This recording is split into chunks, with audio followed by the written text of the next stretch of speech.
Hello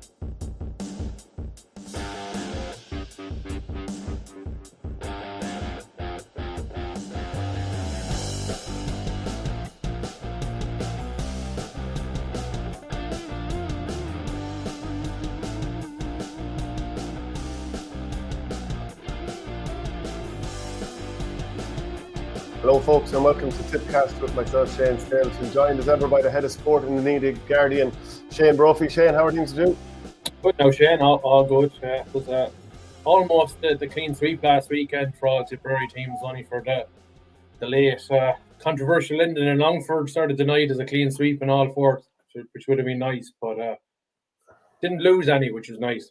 Yeah, we'll come to the footballers later on, but I'd imagine David Power and co are feeling fairly sore about how that game went, dominating so much of it before the controversy later on. Huge amount to talk about on the show today. We'll talk about Tipperary's win in Dublin at Croke Park. We'll talk about the hurling league in general, Longford Tip, like we said already, maybe preview the Fermanagh game, the Camogue's victory in Fermanagh Park, a win for the footballers up in Monaghan and the ladies as well, and the Croke Cup semi-final is coming on this weekend. That's going to be a double header there. But I suppose we might as well just start off with the hurling match at the weekend. Tipperary 223, Dublin 24. Now that you've had a few days to let it sink in, what do you think? What's your review of it? Yeah, it is a funny one, really. Like we won comfortably enough, but I would argue that of our three league matches, it probably was the most underwhelming performance of the three. Like, and that's taken into account the poverty, the Laois performance the first day out. But I thought we were clinical and we were on at that. And I just thought we never really got to the pitch of the game. Maybe a bit in the second half, but even with the first half, like, it was all Dublin. And if they had their shooting boots on, Tip could have been in awful trouble at half time. But well, it probably just shows you I suppose the resolve within the group, like the don't panic, they stick to what they're doing. And I suppose, look, their Tip's efficiency and taking their chances was why they won the game. I think it was a 72% efficiency in terms of their shots, like, and that was the difference really, and the two goals. Like, so look, in terms of the performance, I'd say it wasn't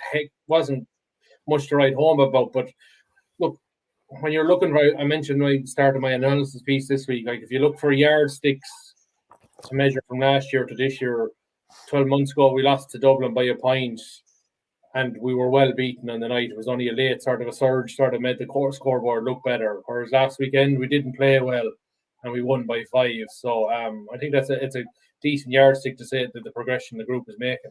Yeah, and at the same time, there's been a huge amount of switches being made every day because Liam Cahill is very clear in I suppose he wants to give everyone an opportunity. There's a settled system, even if there isn't a settled side, and I think that's probably more important. It's pretty obvious what Tipperary are trying to do: work the ball through the lines, make sure that there's nothing easy coming down the field at the full back line. And there's plenty of players that are kind of if you look at a completely changed full back line, they all did themselves some credit, like Conor McCarthy, Brian O'Mara, Johnny Ryan. They've all done themselves some credit back there. We already know Michael Breen can play full back if he's required. Cathal Barrett will be back down the line. And I mean, this time last year, you're looking at the full back line thinking, I mean, obviously Craig Morgan had a brilliant season, but I suppose by the end of the year, you're wondering, what on earth are Tip going to do in the full back line? And all of a sudden, you're thinking plenty of options. Absolutely, yeah. No, I was looking at it at the weekend before the game, saying, God, it's a very inexperienced full back line, and you could say we were half thinking maybe is Liam Cahill trying to throw Dublin off, but it's not Liam's style to sort of put out dummy teams. I maybe naming Brian O'Mara at 3 and he's going to play at 5 or 6, so that's not his style. And look, I suppose for me that was the biggest learning we got from the weekend with Brian O'Mara. I know I said it to you up there that I thought we have our full back, but I suppose I was getting a little excited. I think it's handy to know that it now looks like we have 3 options for full back if we need it. I'd still think he's probably going to lean towards bringing number 1, but he now knows Brian O'Mara can play there, and we know Ronan Maher can play there if he comes up against a team who like to play direct and you want a big physical old school guy at full back. Like, so I just thought O'Mara, I thought he was excellent. I know maybe you'd look at his first half performance, and say, okay, maybe Alex Considine beat him for a few balls. But I just thought it was a sensible approach by O'Mara. It was his first game at this. I think he rarely plays at fullback even for his club or for college. So you get your bearings. Considine got out a few times, but look, he made 3 brilliant blocks in the first half and a brilliant interception. And he also got back to put Fergal Whiteley off for sort of a half a goal chance. And then in the second half, I said maybe Liam Cahill got in his ear at half time and probably said, look, you need to attack the ball a bit harder. Like you've got settled there now. Go a bit harder. And to look at it was him outpacing Considine to the ball led to the Tip second goal. I suppose I sort of did have a laugh when I said, Jesus, direct hurling is not dead. When like he probably did the one wrong thing in modern hurling is if you get a ball in your own defence and you just hoof it down the field like he did, you think nothing's going to come of it, which of course it lands.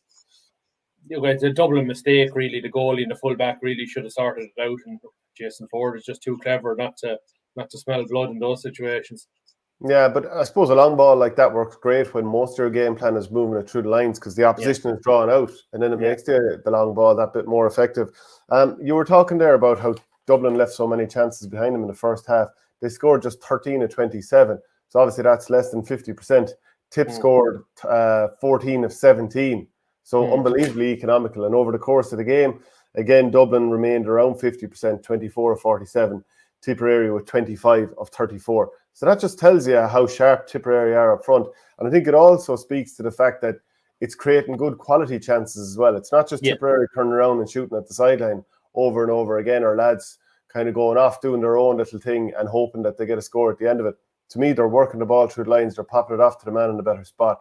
And the likes of Keogh, Morris and Ford, who are probably up at the top end of the pitch, they're getting good ball to work with. They're not just being told, there's a bit of snow on the ball, go and fight for it. Absolutely. Look, if you look the first 2 league games, I think it was at 18 wides and was it 15 against Kilkenny or 18? I can't remember. Like it was reduced to 8 last Saturday evening. So look, that was definitely an improvement. And plus, look, you look at Dublin. Probably Donald Burke probably just had one of those. There's like he hit a couple of those points off the left side where other days they'll go wide. Like it's in him though. Like he is, but they're high percentage shots, if you know what I mean. Like I think his last one, in fairness to Johnny Ryan, he probably couldn't do any more.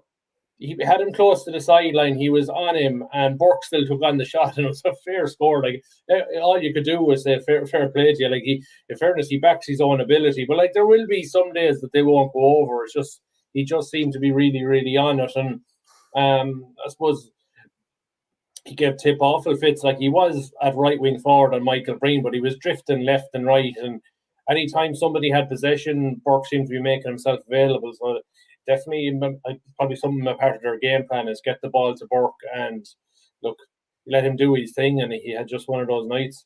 Yeah, River Power says O'Mara is some reader of the game. You lose a lot with him at full back. Watch him for UL. His protection of the full back line of wing backs is top drawer. Not to mention he can take a point and a pass.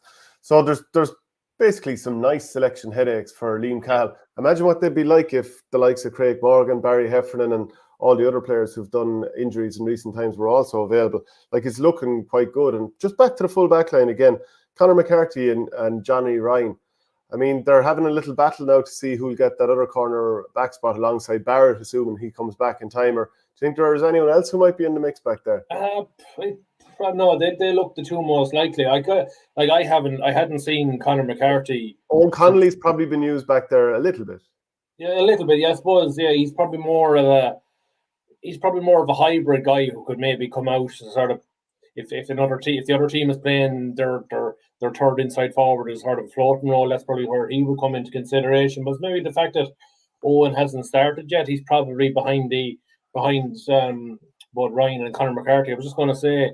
I hadn't seen Conor McCarthy up close and personal since I think that Nina lost to Brackens last year. I can't remember, was he injured actually for that game? I could be wrong, but I couldn't get over how big he's after getting. Like he is a unit. Like, and I say he's doing everything he can to get up to the physicality that's needed. And look, he didn't feature in an awful lot of ball, but look what he did effectively. I think he had it was one clever interception. I think led to the it ended up in Conor Bowe's goal. I think he slipped the pass to Michael Breen, who delivered it in, and into Mark Keogh, who I suppose Mark Keogh was probably the other positive for the game too. There's probably one player that you're always expecting a bit more from, and like he had 3 points, he set up the goal, but you're always thinking, God, there's way more in this guy if we could just get more of it. And look, I think he probably's putting himself under pressure, because he knows he's probably 24 years of age. He's probably at the age now where Seamus Callanan was really, where he made his breakthrough back in 2014 when he sort of came alive. Like, so I think this is a big year for Keogh, and like that's 2 weekends in a row he's played well, and I'm sure he'll be hoping maybe he gets another run, maybe against Waterford, and another strong performance there. He's really knocking on the door to starting the championship. Yeah, Conor Bowe won't be happy sitting on the bench either. He wasn't in, I suppose, 4 or 5 minutes, and he had the ball put in the back of the net, assisted, like you said, from Keogh. And the way Keogh turned and just pinned back the ears of the man at the Dublin defence. And then you were just wondering, did he have the presence of mind to find that hand pass and the accuracy to go with it? And he did. But I like Bowe, what is he? Probably 6'2". He's a tank.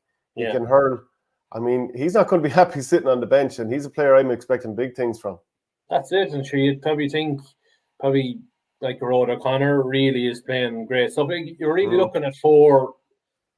I suppose the way probably Cal is going to set up, it'll be 4 scoring forwards and 2 wing forwards who are going to do a lot of donkey work. Alan Tynan really is playing himself into the team. Be interesting to see what happens with, like, okay, Conor Stapleton came off at half-time, but I think that was more of a precaution. I think they looked at Brian McGrath struggling with the hamstring that he hurt against Laois and thinking, Jesus, if Conor Stapleton did a worse job in injuries against Laois, and maybe we should just take him off and not have him maybe break down in the second half. It was like I call these muscle problems, they're a surefire sign that Tip are under us. They're probably really going through a hard block of training at the moment. Be interested to see now whether to maybe taper things down maybe next week. But I do think that the Waterford game, especially, I suppose there's a lot of chatter from people about the how would you say, the quality of the league and what different teams are taking from. I definitely do think if Tip were eyeing up certain games in the league, one was the trip to Kilkenny and 2 was the Waterford game. So I'd be expecting maybe that there will be more focus on the Waterford game, maybe in terms of maybe easing off, maybe training, maybe over the next week, just to have the guys fresh and maybe have them energized for that game. Yeah, and to be fair to Antrim, like they are playing quite well, but in the final game, if Tipperary have won against Waterford, you'd imagine Tip would put out other lads who haven't had a chance, because you'd already be through to a league semi-final. You know, Tip are in a great spot to get through to a league semi-final anyway. But I think that would be the ideal scenario. Like if Tip beat Waterford, they're, even if they lost Antrim, they're guaranteed to finish top of the. So they'll there's no easy semi-final. Look what's coming from the other side, but they would have the 1 seed tie you down. You could go maybe to Belfast, put out a fringe team. Maybe I don't want to say fringe team, but you can experiment a bit. Not that you get an easy game up there, because like I fully expect Antrim will have beaten Laois the weekend before, so Antrim might be thinking, God, if we could finish with 2 wins here, they'd run into the championship. And just looking at maybe Wexford struggles last weekend, Dublin going okay, but not wonderful. Like you think Antrim, I think Antrim have Dublin in Corrigan in the championship as well. Like, so they might be thinking, God, if they're playing well without getting many results, but I think they're going to start getting results soon. And you're talking about Laois against Antrim. That's going to be a battle of 2 Tipperary native managers as well. Yeah. Back to the half-forward line. So Alan Tynan and Seamus Kennedy, they both got a couple of points each, as did Grode O'Connor. I can't help but think when I look at Grode O'Connor, you know, he's what is he, 6'4" or something like that, but he's a creator of a player as well. I can't help but think he's a Niall Quinn in that Tipperary team there. The way he's just able to lay it on, like you'd imagine someone that big would be awkward, but no, not at all. Very good hurler, and I just really like the way he brings other people into play. Oh yeah, and like he provides that sort of ball winning like option. And I think he had 2 brilliant catches in the second half off Barry Hogan puck outs as well. Just like just there's an awful part of long puck outs there where you're nearly told to break the ball down rather than catch it. It was great to see him putting his paw up and getting it, and I think he had one. I think he caught one and it ended up being a free as well. So no, I suppose the interesting thing for me was where will O'Connor play? Will he be centre forward come championship or on the wing? Because I do think 11. I do think Noel McGrath would be more effective at 11 than in midfield. I just don't know. I think we need two workers there in the middle of the field. I think Conor Stapleton would be one, and you have Dan McCormick there. Seamus Kennedy could go back into the middle of the field as well. And that's what probably the big disappointment from the weekend was Brian McGrath breaking down again. Because I thought he did a good first half, and I could think that's sometimes these hamstrings just follow you around the whole year. And just as he's getting into the team, and maybe he rushed himself back a bit too quick, and now probably going to be under pressure to make the Waterford game and maybe the Antrim game. So it's like we have a lot of options in the half back line, but you couldn't really say for certain who the 5, 6, and 7. You don't know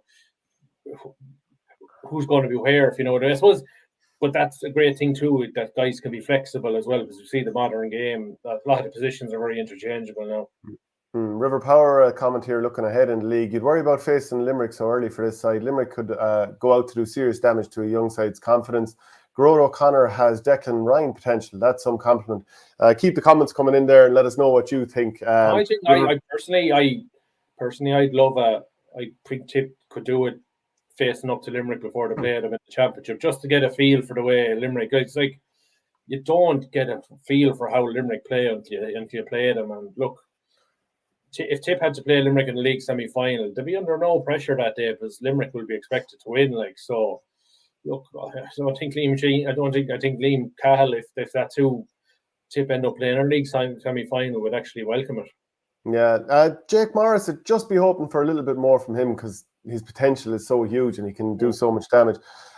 Mark Keogh, like you said already, scored his 3 points, missed a few. I think the confidence of getting 7 in the Dylan Quirk Foundation match, that definitely would have helped him in this game because he didn't start brilliantly and it took him a while to work his way in. Jason Ford then, we often talk about how he gets slagged over going well in the league and then maybe not carrying it so much through to the championship. Again, I would have seen this game as Tipperary are finally feeding really nice ball out to the side of him and he's able to do damage. Even the way he tried to loft the little ball over the top for, I can't remember who it was, but maybe Ford. It was a delicious pass. Like who was it to? To Mark Keogh, yeah.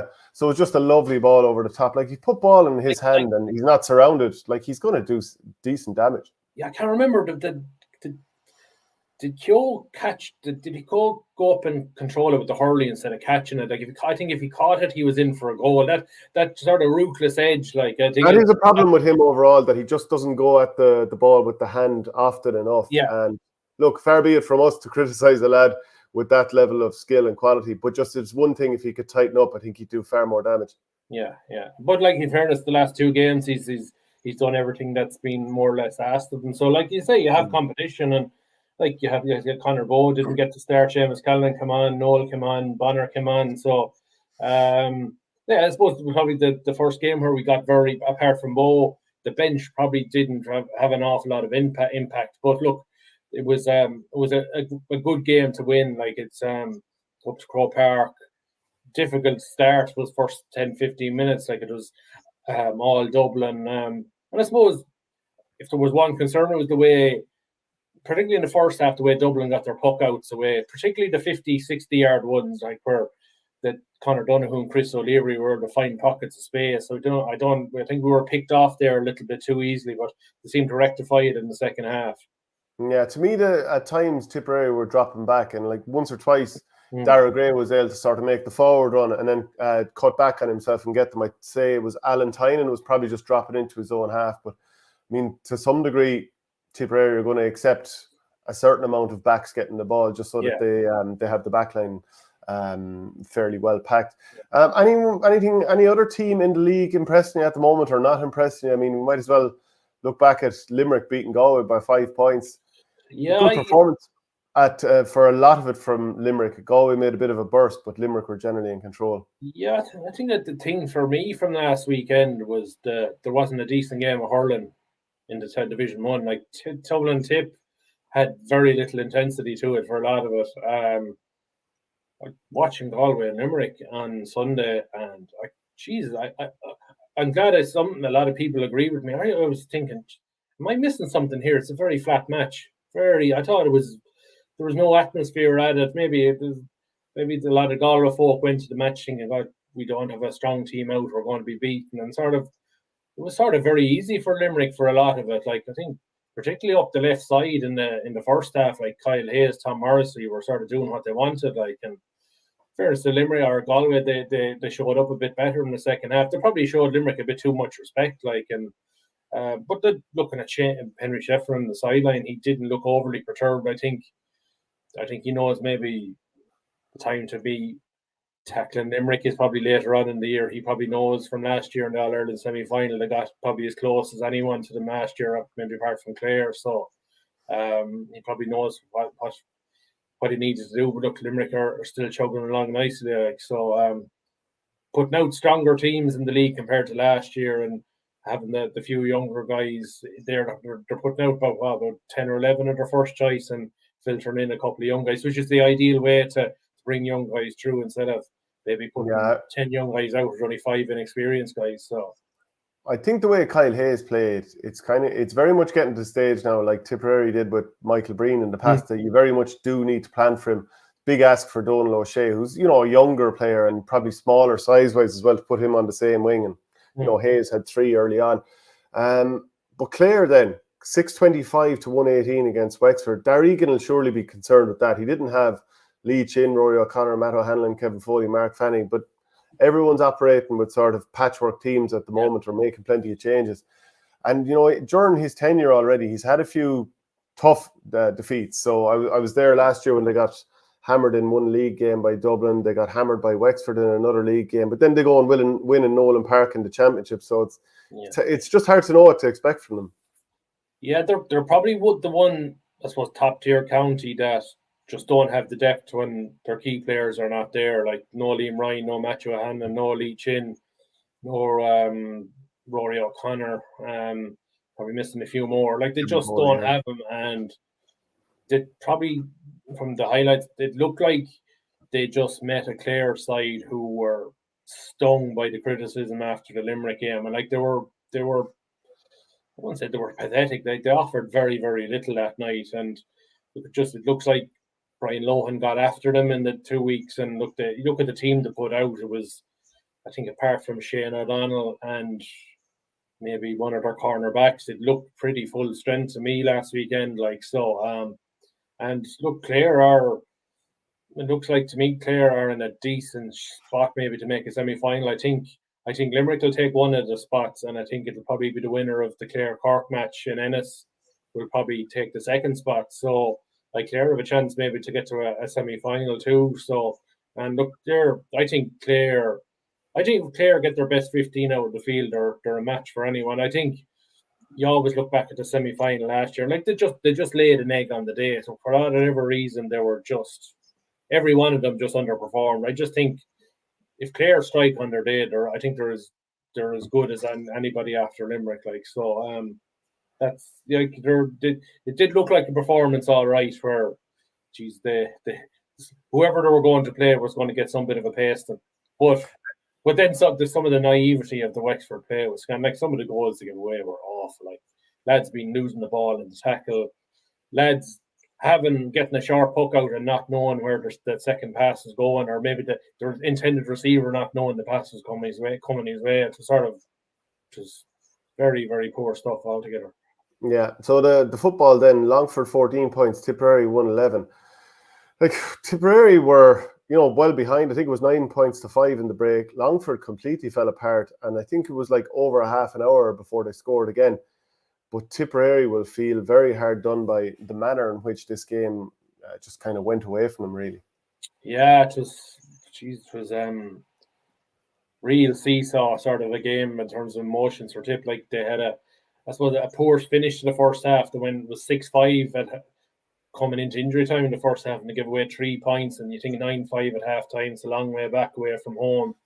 Then I suppose whatever was said at half time, they just came out a transformed team, just took the game to Longford, scored 1-6 without reply, and 5 points up with a man up, and then just anything that could go wrong did go wrong. Like after that, Conor Cadell got sent off, second 2 yellow cards. The first one seemingly was for not having his gum shield on coming onto the field the first time. Like that's just off. That's just annoying stuff. But by all accounts, the second yellow, like when you're on a yellow, you can't make the tackle for the second one. But like it's silly stuff to be getting booked like that, and just wear the bloody thing. Like then I suppose the controversial one, you're still 3 points up in the 3rd minute of 6 of injury time, and you're given a 45. And I don't know, talking to people, I don't know whether the referee's brain was working, scrambled or gone running ahead of himself. He barely gave Jack Kennedy time to even place the 45. I think the linesman was even still in the process of marking the spot where Jack was to take the 45 when he deemed he was time wasting, which was lewder. Like it's like I heard it from a Longford person that it was the linesman who was instructing him about where to place the 45, and that was whatever bit of a hold up there was. It came from that rather than time waste, and so it seems that it was a bit of a joke altogether. Yeah, and if that goes over, Tip are 4 up, and you think Longford probably know at that stage 4 points up, it's probably game over. Instead, they win the throw ball, or I can't remember is that a throw ball or a free? I'm not sure. I think it's a throw ball, and Longford went down immediately and got a point. So like they're back to 2 points. There's about 2.5 minutes left, and you think all the momentum is with them. They got it back to 1. Tip go on the attack. Kevin Fahey, he's blatantly fouled, no free in a scoring position. They go down and get an equaliser. It just seemed anything that went wrong, any sort of break that was going for Tip in the last 5 minutes just didn't go their way. And sometimes when I look at refereeing appointments and I see, it's because the Cork referee doing Limerick Longford Tips, and maybe a bit of Munster rivalry here. He might look out for the Munster County. God, it didn't happen last weekend, that's for sure. Like, and I tell you, I remember about 2 years ago when I was covering a Longford Tip game up there. I think Seamus Mulhare, the Laois ref who did Cork Dublin recently, was in charge, and I gave a scathing report to him in my match report. I thought he was awful that day, and like for the second time we're up there in 3 years, our referee has sort of not helped us, which is frustrating. Like it was like you never know that point could be so that point that we didn't get could be the reason Tip go down. Really, like it's at least we got something out of it, because Tip were always going to have to get another win somewhere. So it's frustrating, but I think they'll definitely take the positives from the second half performance. Like go up to Fermanagh on Sunday, which is going to be tough. But like if they can play the 70 minutes as they did the second half last weekend, they've got a shot. Yeah, and it's Fermanagh up next. I think Fermanagh have won each of their last 2 games with last second goals, and I think both from Sean Quigley, who's on the bench these days, but very talented forward. Like that's a huge one. Fermanagh are in second, joint second, I suppose, alongside Down on 6 points, 3 wins from 4 games. Tipperary with 1 point from 4 games.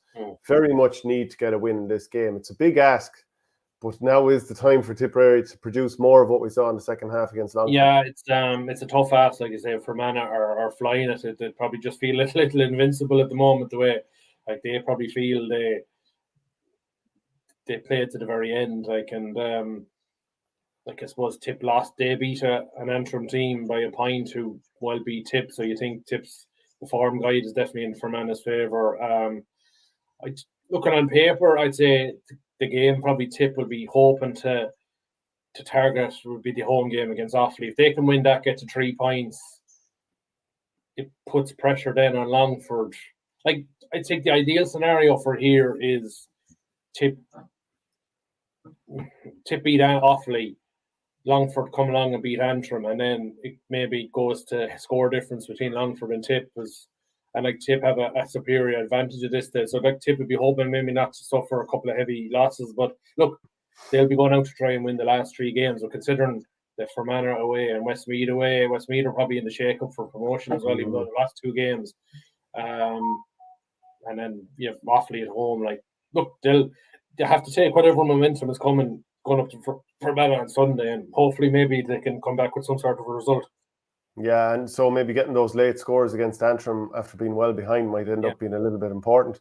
The Camogie team had a good victory up in Parnell Park. You were there to see a 2-13 to 1-6 win over a fairly bedraggled Dublin team at the moment. Casey Hennessy was excellent in this game. She scored 1-2, as did Cueva Maher. Roisin Howard scored 3 points as well. What was the story of the game for you there? Yeah, it was, I suppose, a solid win for Tip. I didn't think the performance was much to write home about. It was a lot like the hurling match later on. Like Dublin dominated the first half, yet they went in a point down at half time. They had way more scoring opportunities. They brought way more intensity and work rate and application to a Tip. It looked a bit sluggish. I suppose maybe the fact that maybe they were a little soft mentally after the big win over Galway the week before, and then they probably looked at the scoreline from the Dublin Cork game where Dublin got an awful beat, and so maybe they thought it was going to be easier than they thought. And then you go into the game and you're struggling to get on the ball. You're lacking a bit of energy, lacking a bit of pace. And look, I suppose apart from Roisin Howard in the first half, who got 3 points from play, it would have been struggling to score. But look, they got in half time. Dennis Kelly made 4 subs at half time. There's 8 subs allowed in the Camogie League, and he used half of them straight away. I suppose he really maybe could have taken off any 4 players. I suppose it was a signal.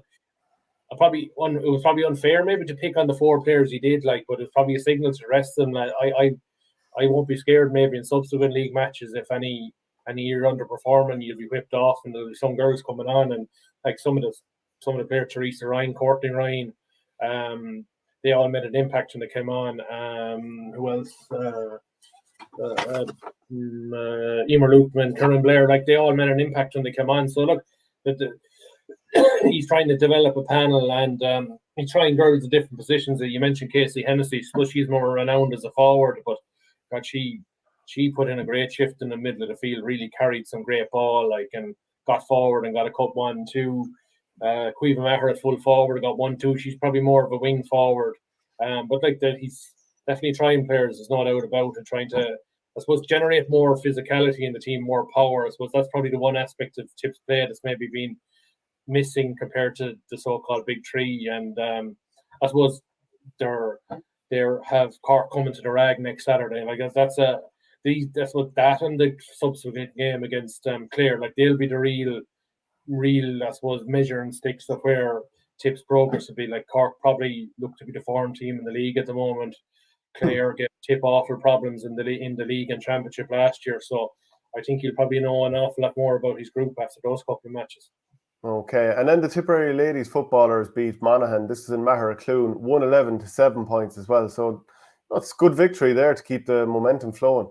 Yeah, but to come back from the loss to Laois, to go away from home, their only away game, and to come back with a win, good response. I suppose to produce such a good second half performance. I think it was 5-5 at half time, 7-7 at the 45th minute. But as we mentioned last week, maybe Tips struggles in the scoring department in the second half, but they finished the stronger. Ashley Maloney got 8 points, and that was it. Claire English got the goal. So good win. To have a 3-week break now going into, I suppose, their 2 key games, home to Tyrone, which is probably one they'll be expected to win, and then the final match at home to Armagh, which is the key one. I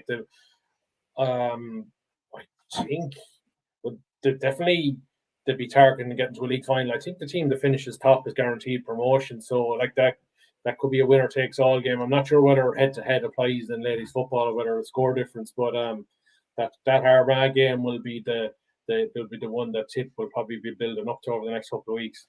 And getting a league title, even if the team would also be great. There's a Croke Cup semi-final double-header in Birr on Saturday. Cashel Community School against St. Kieran's College, Kilkenny, and Presentation College Athenry against Thurles CBS as well. Are you looking forward to this?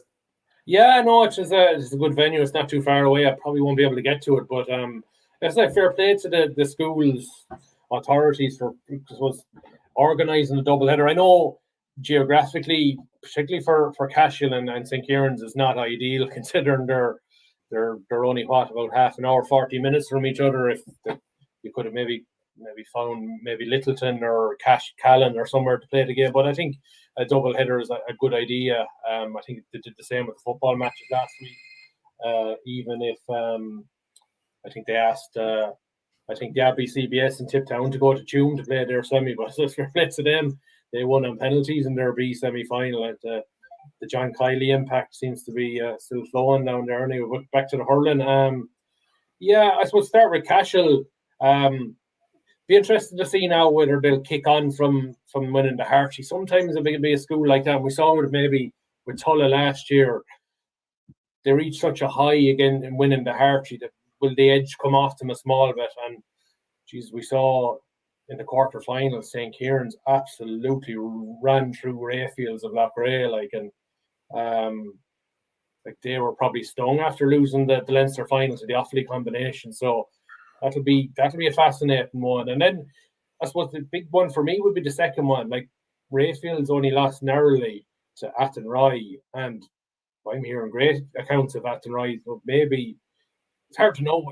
Has the Galway or the Connacht series been hyped up a little too much? And so how good are Athenry, we'll find out on Saturday. But I think the big one for me is what response are we going to get from Thurles? I do think that Thurles didn't, whether the word let or they just didn't perform in the Harty Cup final. And what's going to come out of them? Okay, they got past Colosh to Owen in the quarter final, but I definitely do think wouldn't it be brilliant if we got a repeat of the Harty Cup final and the Croke Cup final. I think definitely Cashel probably have the harder challenge ahead of them this weekend. I would say Kieran, just from what we saw from Kieran's in the quarter final, but I'd be fascinated to see how Thurles how take on. I think Evan Island plays for Athenry, if I'm not mistaken. Aaron Island, be fascinating to see how that it'll be anybody that's, I suppose, looking forward to the under 20.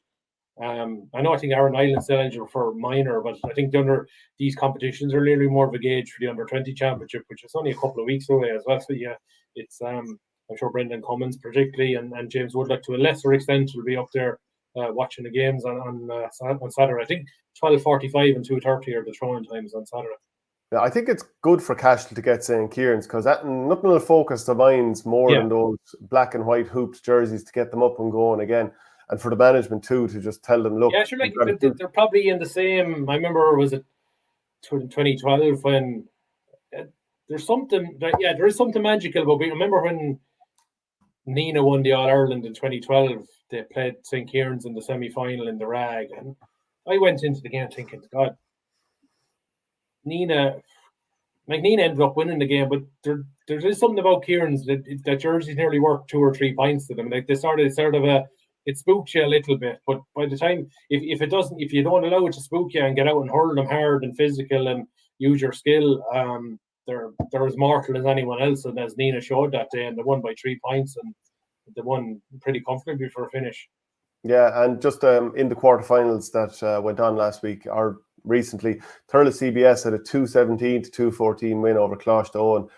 The goals came from Robbie Ryan and Bill Flanagan. And for those who didn't know, Colosh to Owen were playing because the Offaly schools there weren't eligible. A couple of Tommy Maher points laid on provided that extra cushion. And St. Kieran's had a 2-28 to 13-point win over the Loughrea school. Aaron McAvoy, Harry Shiner, a couple of the players that stood out for Brian Dowling's side there. Anything else we want to touch on before finishing up? No, I suppose it was a busy week, a little quieter this weekend. I suppose the schedule of the hurling league has annoyed me. Like I understand a week break after 2 weeks, but why have another week's break after the middle round? It makes no sense. I'd love to see that somebody in the GA instead of the CCC employ a scheduler, just as somebody that's good at maths or somebody that's good at scheduling, that give them a canvas and say, go away and find an ideal scenario. Or as Liam Sheedy said in another podcast this week, get the managers in a room. Go and listen to the managers. The managers will know exactly what's required, like in terms of it's an awful situation where we're going to get to a league semi-final and final. Like, God forbid, managers will be pulling back. Certain managers, Cork are probably the only team that won't because they're not in the first round of the Munster Championship. But other teams maybe will. Like Limerick are probably strong enough where they can go ball-headed for it. Waterford will roll back because they might be a little scared of what happened last year. Like it's disappointing. I do think that it's something that needs to be looked at going forward. Look, even at that, there could be a league format change for next year. Who knows? Like, I do think it's probably something. The league structure probably does need to be looked at. I don't agree going back to the old top 6, 1A, next 1B, and that you can qualify for a league quarter final from 1B, because you have the 6 good teams in 1A eating each other alive in 5 matches, and then in 1B you get 2 tough matches, which you get to 2 handy games. So you're sort of rested, if you know what I mean. You're not gone through the mill like the 6 top teams. So I think a group of people need to sit down and really somebody needs to look at get a right good handle on the hurling league. What do we need it for? What's the ideal structure? And maybe leave it for 5 years. I don't know, because it's not as simple as the football league. Because like where you can easily do 4/8, because you sort of have you have 9 top line hurling teams, and you need to give the Antrons and the Leashes and the Westmeads and the Kerrys and the Offaly's, you need to give them an avenue to test themselves as well. So somebody smarter than me needs to get in a room or a group of people and just come up with the right solution. Yeah, well, just one final thing then before we finish up. The Kyle Hayes incident at the weekend. Yeah. I mean, it was very strange, perplexing that he didn't get a yellow card anyway, which would have been a second yellow. But it's surely down to just the officials just didn't see it. It's simple as that. No, I know some people are saying, how did the linesman not see it? Look, it's like anything. It's a split second in time. I think the linesman, the ball had gone out of play, and the linesman was in the process of swinging his flag, and he looked away, and his head was turning as his flag was moving towards the other way. Like so. Sure, like you and we were both in Croke Park at the weekend there, and there's times when you're making a quick note or you're doing something because you're distracted by something, and then all of a sudden you look back around, there's a flag raised, and you're like, "Just who scored that?" You know, it can happen to anybody. Yeah, that's it. Like, it just look. When I suppose it's easy for me sitting at home and I was watching it back in replay. So how was that missed? Look, if you don't see it, you can't give it. Like, and I suppose the interesting thing for me is that will the CCC do anything about it? Because if they do, it sort of hands Limerick a sort of little bit of a psychological, maybe they'll circle the wagons here and they're all at us now. We're the big dog and they're trying to get at us. But then if you don't use retrospective punishment as a deterrent, maybe not just for Kyle Hayes, but for every other player going forward, that okay, maybe the officials didn't get to see you, but we did, and you should have been sent off. And look, I think Galway were in the process of coming back, and he went up the field, I think, within 2 minutes, and you just knew what he was going to do. He was going to cut across the coming Galway man and buy and get it free, and he did, and that sort of calmed Limerick down, and they went on to win. So I do think the CCC probably have to look at it because it wasn't dealt with, but do they want to bring the wrath of Limerick onto them? I'm not so sure. Yeah, I mean, I do think, like, as well, he didn't flick out probably intentionally to hit Brian Kincannon in the head. He did get his knee. Swipe across him, so I do think he's like looking to hit him. Yeah. But I don't think any player ever really looks to hit a guy in the head. It was just a reaction thing. I was looking at it myself. I think Kyle Hayes knew the moment he did it, he was in trouble. I think Kyle was nearly half expectant to be sent off, and I'd say he was nearly half open to get booked. It was so close to the end.